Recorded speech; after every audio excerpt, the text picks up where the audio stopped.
सुप्रभात बच्चों। आज की कक्षा में हम हिंदी व्याकरण से विशेषण के प्रश्न उत्तरों का अध्ययन करेंगे। पिछली कक्षा में हमने विशेषण क्या है इसके बारे में जाना था, तो आइए आज हम प्रश्न उत्तरों को हल करेंगे। प्रश्न: विशेषण किसे कहते हैं, इसकी परिभाषा उदाहरण सहित बताइए। इसका उत्तर हम लिखेंगे। संज्ञा अथवा सर्वनाम की विशेषता बताने वाले शब्द विशेषण कहलाते हैं। जैसे सचिन तेंदुलकर एक महान खिलाड़ी है। यहाँ पर आपने देखा कि सचिन तेंदुलकर एक खिलाड़ी हैं, लेकिन वह किस तरह के खिलाड़ी हैं? यहाँ पर हमने देखा कि वह एक महान खिलाड़ी हैं।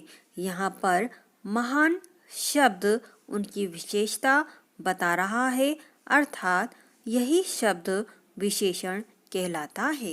इसी तरह से नींबू का अचार खट्टा है, तो यहाँ पर आपने देखा कि नींबू का अचार है, लेकिन वह किस तरह का है?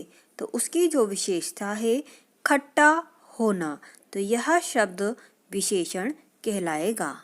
प्रश्न: विशेषण कितने प्रकार के होते हैं? विशेषण 4 प्रकार के होते हैं। गुणवाचक विशेषण, परिमाणवाचक विशेषण, संख्यावाचक विशेषण और संकेतवाचक विशेषण।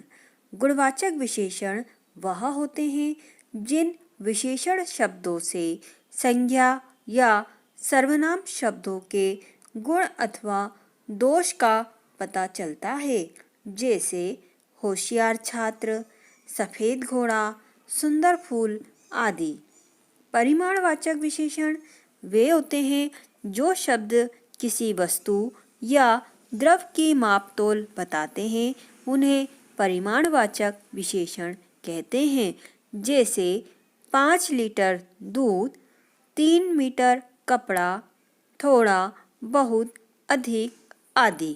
संख्यावाचक विशेषण वे होते हैं जो शब्द संज्ञा या सर्वनाम की संख्या बताते हैं, उन्हें संख्यावाचक विशेषण कहते हैं। जैसे कुछ विद्यार्थी, कई लड़कियां, 4, 11 आदि। संकेतवाचक विशेषण वे होते हैं जो शब्द संज्ञा से पहले आकर उसकी ओर संकेत करते हैं, उसे संकेतवाचक विशेषण कहते हैं। जैसे छात्र पढ़ रहे हैं, लेकिन हमने बोला वे छात्र पढ़ रहे हैं, यहाँ पर वे शब्द संकेतवाचक होगा।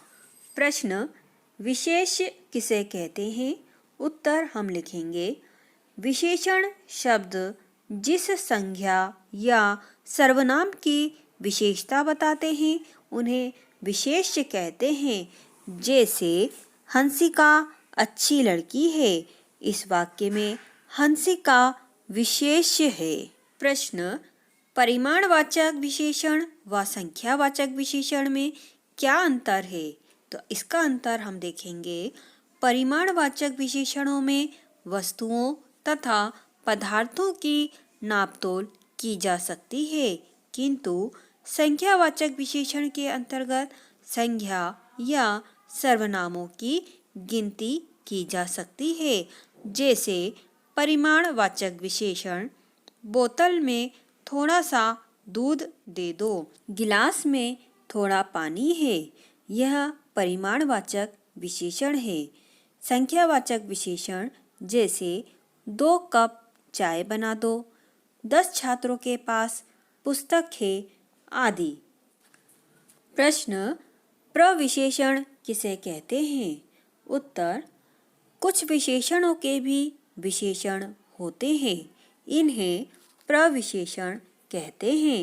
अर्थात जो विशेषण किसी विशेषण की विशेषता बतलाते हैं, उन्हें प्रविशेषण कहते हैं। जैसे सचिन तेंदुलकर एक महान खिलाड़ी हैं, यहाँ पर हमने देखा था महान उनकी विशेषता है, महान शब्द यह विशेषण है। इसी तरह से जब महान के आगे हम बहुत लगा देंगे तो यह प्रविशेषण कहलाता है। उदाहरण के लिए सचिन तेंदुलकर एक बहुत महान खिलाड़ी हैं। तो यहाँ पर आपने देखा कि विशेषण और प्रविशेषण दोनों ही आ रहे हैं। अब हम पुस्तक में दिए गए अभ्यास कार्य को पूर्ण करेंगे। यहाँ पर आपको रिक्त स्थान दिए गए हैं जिनमें हमें उचित विशेषण रूप भरकर रिक्त स्थानों की पूर्ति करना है। नंबर 1, मेरा मासिक वेतन रिक्त स्थान है।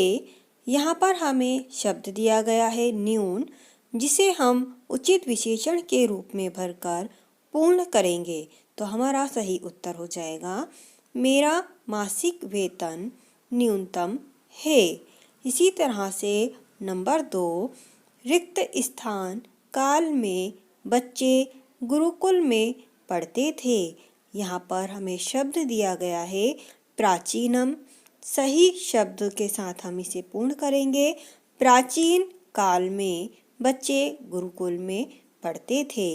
इसी तरह से नंबर 3, उसका जन्म रिक्त स्थान कुल में हुआ है। यहाँ पर शब्द दिया गया है उच्चतर। तो सही उत्तर हम लिखेंगे उसका जन्म उच्च कुल में हुआ है। नंबर 4, माँ ने रिक्त स्थान खीर बनाई है। यहाँ पर हमें मीठा शब्द दिया गया है। इसे हम विशेषण के साथ पूर्ण करेंगे। माँ ने मीठी खीर बनाई है। इसी तरह से नंबर 5, रोहन सोहन से रिक्त स्थान होशियार है। यहाँ पर हमें शब्द दिया गया है अधिकतम। तो सही होगा रोहन सोहन से अधिक होशियार है। अभ्यास कार्य, यहाँ पर आपको निम्न कुछ वाक्य दिख रहे हैं जिनमें से आपको विशेष व विशेषण छांटकर लिखना है। नंबर 1, जयंत होशियार बालक है। इसमें हमें विशेष और विशेषण बताना है। तो यहाँ पर होगा जयंत विशेष और होशियार विशेषण होगा। इसी तरह से नंबर 2, घोड़ा तेज दौड़ता है। यहाँ पर घोड़ा विशेष है और विशेषण होगा तेज। नंबर 3, श्रेया मधुर गाती है। नंबर 4, विक्रांत ईमानदार व्यक्ति है।